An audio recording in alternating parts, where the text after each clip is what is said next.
Hi guys, I have created a short story so that you can sleep peacefully. If you are ready, let's start this wonderful adventure.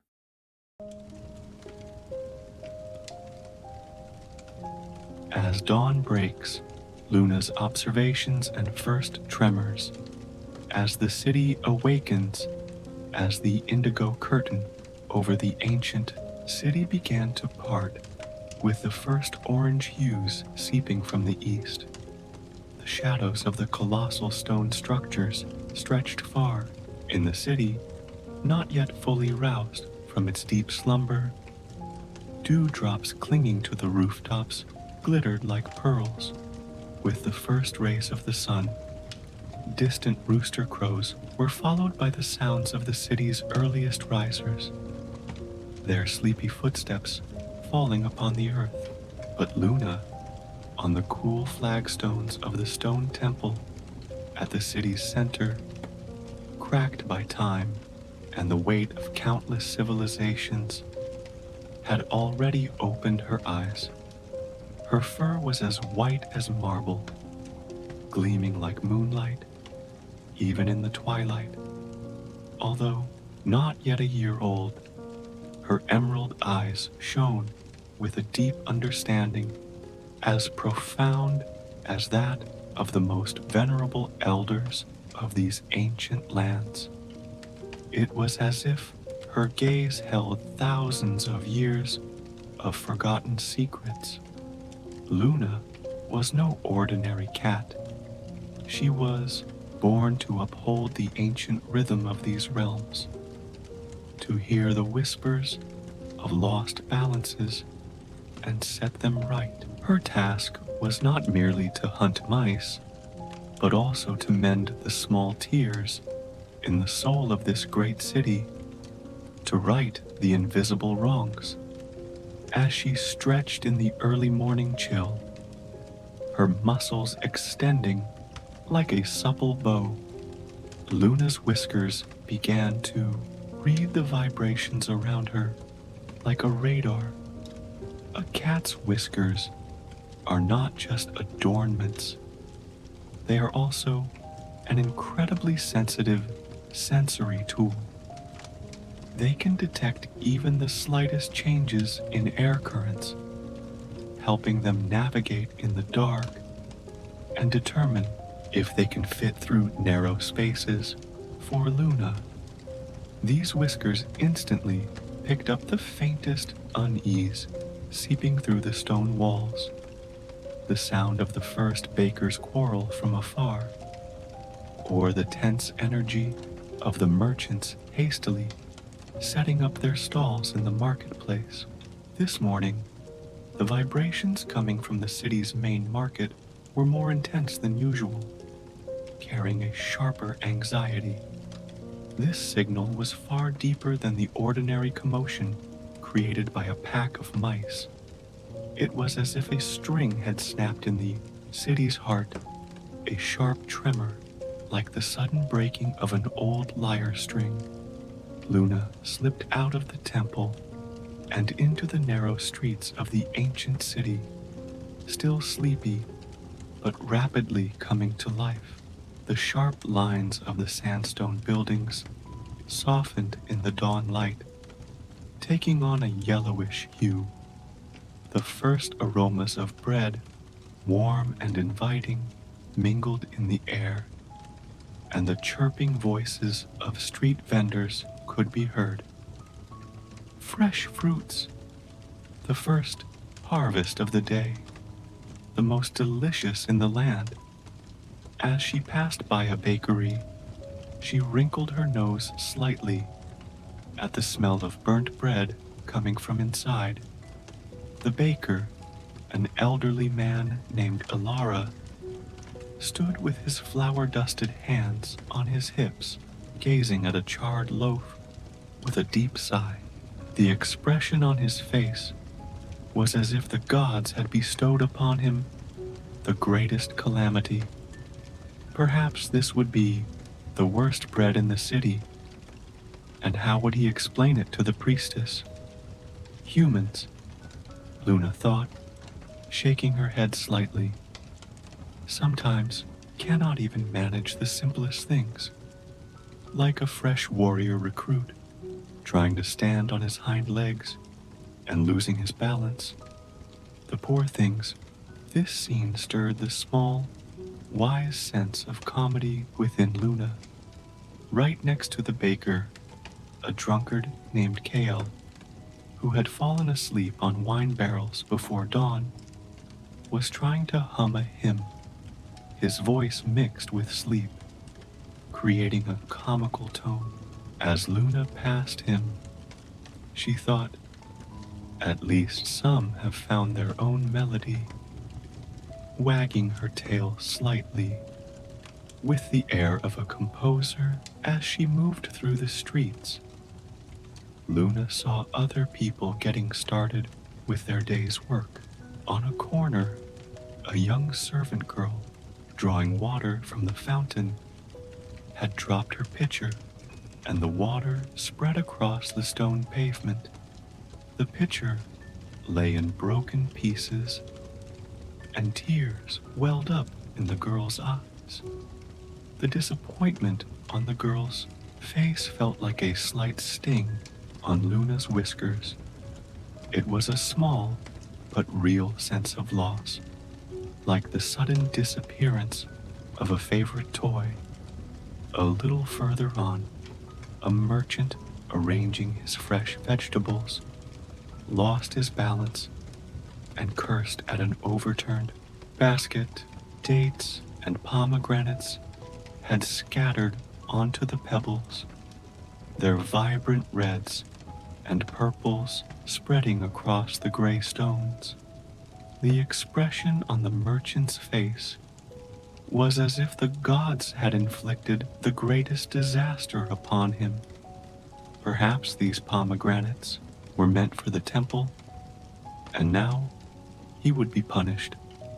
Luna passed by calmly, as if these small daily dramas were part of a grand theater for her. Every stone she felt beneath her paws carried the whispers of thousands of years of this ancient land's history, silent echoes of victories, falls, joys, and sorrows. She was not just an inhabitant of this city, but also its unknown guardian. In these early hours of the morning, she was the one who heard the still sleepy murmurs, who sensed the silent troubles behind closed doors, and now that unsettling tremor from the market was calling her to a greater task. This tremor was not just a sign of a lost object, but a harbinger of a crack forming in the city's soul, a discord growing in the heart of the ancient city. Midday, the market's roar and the energy of the lost symbol. As the midday sun reached its zenith over the ancient city, the main market square, nestled in the shadow of imposing monuments, had transformed into a complete pandemonium. The sun illuminated golden specks dancing in the dusty air, and the clamor of the crowd echoed off the high columns. The shouts of caravanners, the voices of merchants praising their wares, the freshest dates, the finest silks from distant lands, spices as precious as the blood of brave warriors. Come, my people, come. The calls of water sellers and the merry laughter of the populace all mingled together. The city's scents were a sharp blend of spices carried on the desert breeze, freshly baked bread, old leather, and the sweat of thousands of people, a symphony of aromas, as if a festival had arrived at her nose. Luna moved silently through this throng, a shadow among shadows.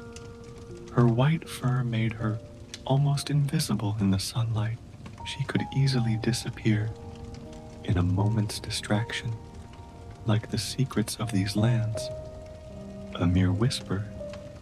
As she passed through the crowd, she suddenly seemed to stumble against a child's foot, but with her agility, she recovered at the last moment. The child was playing with a worn leather ball that resembled a lumpy sphere. Ah, these human games, Luna thought, flicking her tail slightly. They always seem appealing, but they can never be as swift as I am. What primitive entertainment!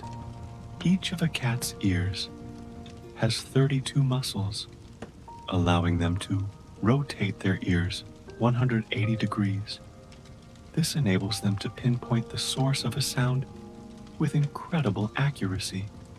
Luna carefully swiveled her ears, trying to discern exactly where the unusual sounds were coming from. There was a commotion in the market, shouts, pushing, and hurried footsteps. These sounds reached a crescendo in front of a large merchant's tent. The merchant, a burly and perpetually sweating man named Zoran, had his brow furrowed, beads of perspiration dotting his forehead. His face was turning purple. He looked as though he was about to bang his head against the walls, as if he had missed the biggest market deal of his life, or a royal council meeting, which, for merchants, was a great calamity. Standing beside him was his apprentice, a young boy named Kale, who was looking around in panic, clutching a papyrus scroll in his trembling fingers. The guilt on Kale's face did not escape Luna's notice. In the boy's eyes, there was fear and deep shame, as if he were hiding a secret. Slipping into the merchant's tent, Luna noticed the empty space on the table. Missing from its place was an important piece of an ancient mosaic, a sacred symbol that reflected the spirit of the city. The mosaic, dating back to a royal era long past, was inlaid with rare jade stones, and the figure of a wise owl depicted on it was missing one eye. Without this piece, the mosaic's power would be diminished, and it would dishearten the people. Zoran threw his hands up in despair, then knelt on the ground, even rolling in the dusty floor in his hopelessness. "Oh, divine powers," he cried, his voice trembling. "Without this piece, neither the market's bounty nor the city's fortune will favor us. Who would buy such an incomplete thing? I swear, this is the worst market day I have ever seen in my life. It's as if a curse has fallen upon us. All our earnings are ruined." Luna responded to the merchant's desperation with an inward purr. People's exaggerated reactions could sometimes be amusing, but this time it was a truly significant loss. It was as if they had lost a part of the city itself. The gentle vibrations of the purr seemed to slightly soothe Zoran's agitation. A wave of slight relief spread from the man's spine, as if an invisible hand had touched his shoulder, giving him a momentary respite. Luna began to carefully examine every corner of the merchant's tent. Scents, vibrations, invisible traces of energy. Each whispered a story to her. Her eyes searched for the slightest clue as to where the mosaic piece might have last been seen. Scattered around were date pits, torn pieces of fabric, and a few bronze coins that had fallen to the ground. And then, a fresh, almost invisible scratch on the stone floor caught her attention. It could have been the mark of a small, sharp-edged stone being dragged somewhere. The scratch extended towards the back of the tent, among the piled-up sacks of spices and old clay amphorae. Luna silently followed the trace, like a feline detective scrutinizing every detail. Behind her, the market crowd was gradually thinning, the midday intensity giving way to a calmer flow, as if the city's pulse was slowing. The sun had begun to tilt slightly towards the west, its golden rays spreading over the ancient structures. Luna was moving deeper into the city, following a secret, late afternoon, mysterious traces, the flow of the purr, and the intuition of the eyes. The midday hustle and bustle gradually gave way to the soft, golden light of the late afternoon, and the shadows over the ancient city began to lengthen. The imposing monuments became even more distinct as the sun moved westward, casting long, shimmering shadows across the stone surfaces. The marketplace had grown a bit quieter, and the number of shoppers had decreased. The activity in the air had subsided, replaced by a calmer hum. Only a few merchants were still trying to sell their remaining goods, their voices echoing the air, which had been filled with the scent of spices and sweat all day, now began to mingle with the light, slightly tart aroma of freshly baked bread and local wines. The city's breath was slower and deeper, as if trying to shake off the day's weariness. The tense energy around the merchant Zoran's tent was still palpable, but the panic of midday had somewhat dissipated. People seemed to be starting to believe that the lost mosaic piece would not be found, like searching for a lost coin. After a while, their hopes dwindled, and they tried to carry on with their day. Their shoulders slumped, as if bearing a burden. Luna slipped back into the merchant's tent. She saw the empty space on the table once more.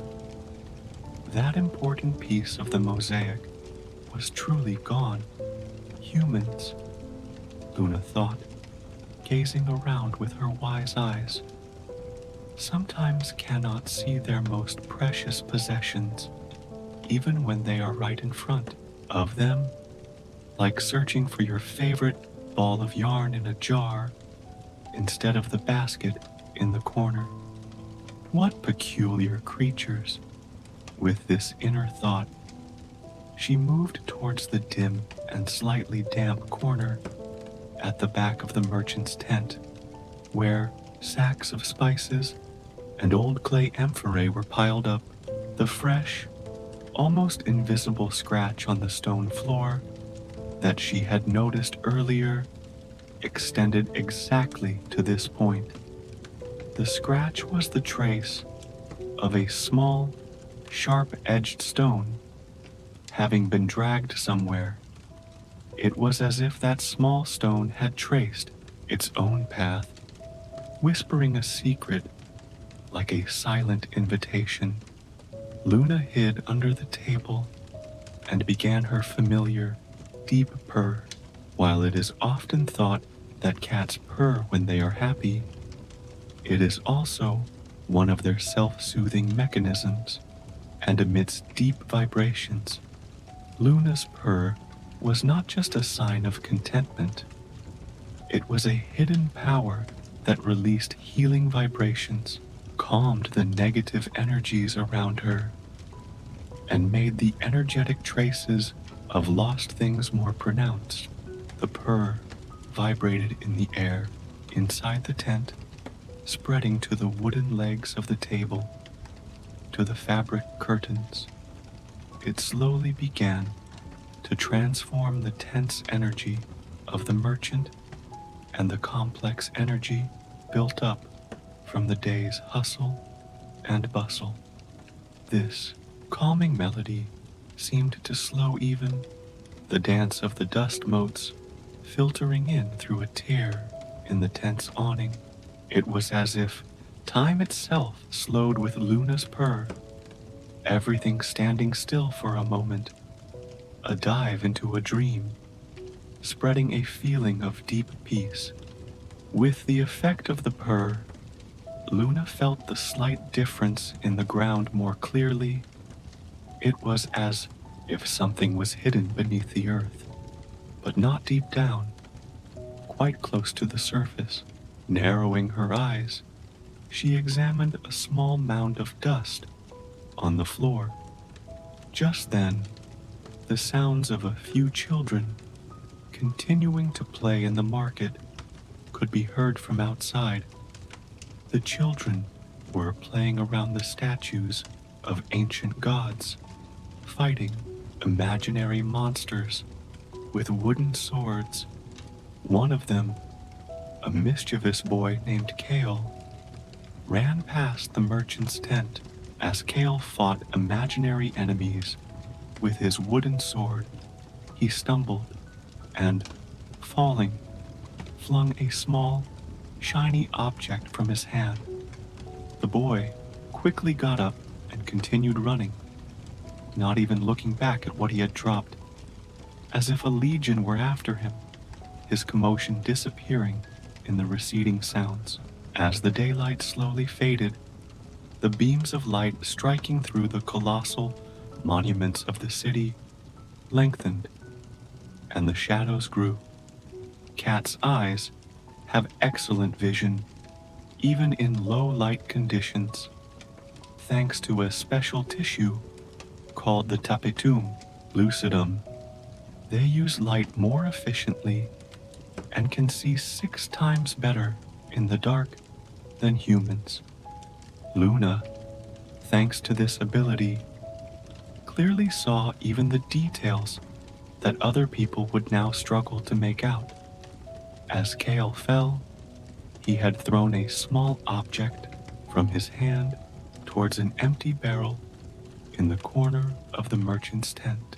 This barrel was normally where waste was collected, and it now stood slightly ajar, its interior dark as if hiding a secret. Behind the boy, the slightly eerie, shadowy figure she had noticed earlier appeared for a brief moment and quickly glanced towards what the boy had thrown, then vanished like a dream, leaving only a trace behind. This was not just a child's loss. This was the first step of a larger, mysterious plan. Luna understood that this figure was no ordinary merchant or citizen. There was a purpose in his movements, traces of some hidden agenda, as if he carried a secret stolen from the temple, a whisper of an ancient prophecy. Luna knew that the mosaic piece was inside the barrel, but instead of retrieving it immediately, she chose to wait to understand the mysterious figure's aim. Wisdom sometimes required patience, just like waiting in ambush for hours to catch a mouse. It was about waiting for the most opportune moment. Night, the chase, the sentience of pause, and the scent of ancient secrets. Night had fallen over the eerie ancient city, illuminated by torches and the twinkling of stars. The sky was adorned with countless bright specks, like a tapestry of the gods. The misty band of the Milky Way was distinct, as if a celestial river flowed across the heavens, sparkling with the light of 1,000 stars. The marketplace was deserted, the daytime bustle replaced by eerie shadows and whispers carried on the wind. Moonlight danced on the surfaces of colossal monuments and columns, veiling every corner with a shroud of mystery. The silence around the merchant Zoran's tent was deafening after the day's commotion.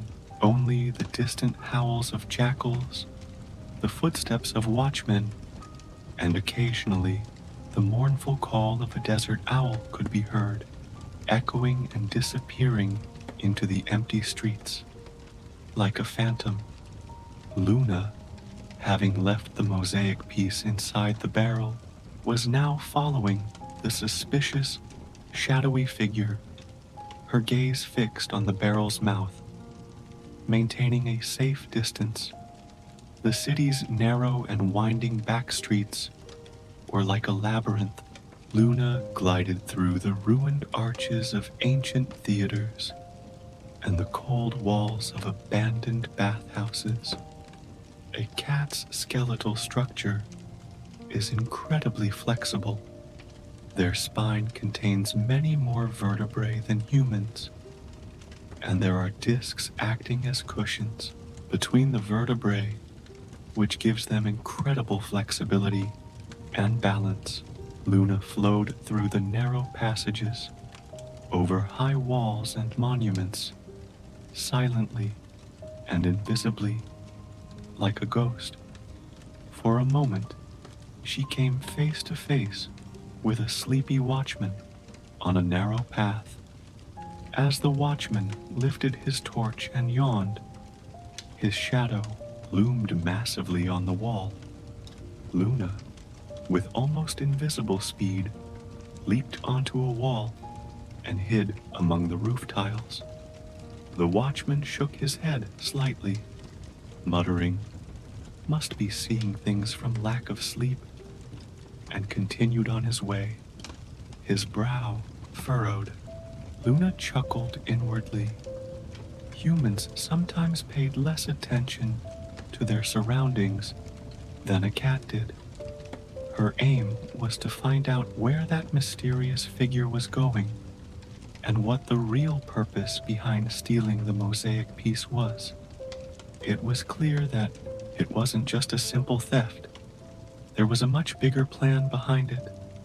Finally, the figure moved out of the city into darker and more dangerous areas, unlit by torches. This was a place of old, forgotten temples and ruins, a haven for snakes and bats, believed to be cursed by the people. The stones were covered with moss, and the air smelled of mildew and old earth. An eerie silence prevailed. Slinking inside, Luna engaged the unique sense in her paws. The pads on a cat's paws are very sensitive to heat, vibration, and pressure. This allows them to better feel their prey and interact with their environment. Luna's paw pads felt the strange vibrations coming from beneath the decaying leaves, broken stones, and damp soil, the traces of hidden passages, and even the rhythm of the figure's heartbeat. His heartbeat was gradually quickening, as if in great anticipation. As the figure moved towards the deepest, oldest part of the temple, Luna followed his every step, sensing it. With each step, she felt the energy of ancient bones and forgotten god statues hidden beneath the ground. This did not seem to be just a theft. It seemed related to a larger, ancient ritual, as if the dark history of these lands was reawakening. A very old curse was being activated. As Luna moved through the dark corridors of the temple, her Jacobson's organ also aided her. Cats have a much more developed sense of smell than humans. In addition, they have a special organ on their palate called the Jacobson's organ, which allows cats to taste certain scents and is especially used to perceive the pheromones of other cats. Luna tasted a strange, metallic, and sharp scent emanating from the figure. This was not the scent of an ordinary human. Rather, it was like a sharp, unsettling mixture of rusted iron, dried blood, and forgotten magical elixirs. This scent, combined with the energy radiating from the mosaic piece, it was as if they both came from the same dark source, complementing each other in a terrifying harmony. The mysterious figure placed the lost piece on a broken altar in the center of the temple. On the altar was a tablet illuminated by the moonlight with an inscription of an ancient prophecy, the hieroglyphs glowing eerily. The figure began to read the tablet, his voice changing from a whisper to a growl, then to a deep murmur. At that moment, a howl was heard from outside, from a distance. This howl was not alone. Other howls responded to it, echoing and approaching the temple, as if a pack was approaching from the shadows beyond the temple, come from an ancient, dark age. Before dawn, the cessation of the ritual and the city's peace. The howling tore through the night silence of the city, echoing within the temple. It was not the sound of wolves. Rather, it was a chilling imitation of human voices, like the final act laughter of a villain in a play. But this time, more menacing, and it made Luna's fur stand on end, a cold shiver running down her spine. The mysterious figure leaned over the mosaic piece on the altar, drew a sharp knife, cut his own palm, and smeared his bloodied fingers across the mosaic piece. Luna's fur bristled. This was a kind of blood ritual offered to ancient, forgotten gods, and the mosaic piece was the key to this rite. The figure began to murmur something filled with whispers over the piece with the blood, his voice gradually rising like a storm, a swirling vortex within the temple. The murmurs came from ancient, forgotten dialects, words that even Luna could only understand the vibrations of, their meanings echoing in the depths of her consciousness. If the ritual were completed, an ancient power beneath the temple would awaken and bring destruction to the city. Like an earthquake, it would shake the foundations of the city, perhaps even collapsing the most imposing structures, and a dark age would begin. Luna could wait no longer. She had to act, gathering her body and knowing that she possessed the riding reflex that allows cats to often land unharmed despite falling from great heights. She sprang from her hiding place in the dark corridors. Her aim was to disrupt the ritual, to save the city. As she ran towards the altar, she engaged one last feline trait.